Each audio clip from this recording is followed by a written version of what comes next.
از ام ایمن نقل شده است، ام ایمن گفته خودش، نقل شده است که رسول خدا کوزه داشت که در آن ادرار میکرد، بول میکرد، شاش میکرد و هنگام صبح به من دستور میداد که محتویات آن را دور بریزم. شب در کوزه رسول خدا میشاشیده. شبی از خواب بیدار شدم و تشنه بودم، پس تمام آنچه در کوزه بود را نوشیدم. رسول خدا صبح به من دستور داد که محتویات کوزه را دور بریزم. گفتم ای پیامبر، من دیشب بیدار شدم، تشنه بودم و آنچه در کوزه بود را نوشیدم. فرمود از امروز به بعد هیچگاه از درد شکم شکایت نخواهی کرد. شاش پیامبرتان شفا میداده. منبع اول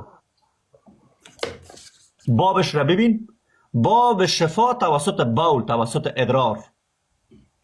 دیدی گلام کتابش؟ باب شفا توسط بول. الان به نظر خودت یک لحظه منابع را بگویم، هنوز تمام نشده. منابع اول ما بگویم، اسکرین بگین منابع که به دردت میخورن. یک منبع بعدی کتاب البدایه و النهایه.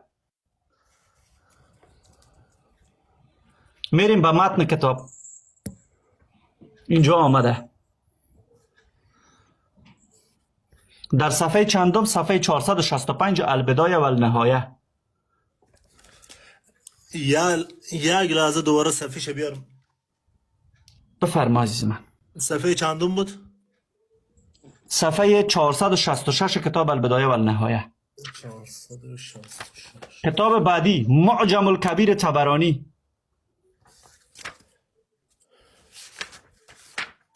کتاب بعدی کتاب الشفا. کتاب بعدی کتاب بدر المنیر. برات میتونم خصایص کبرا، برات میتونم 15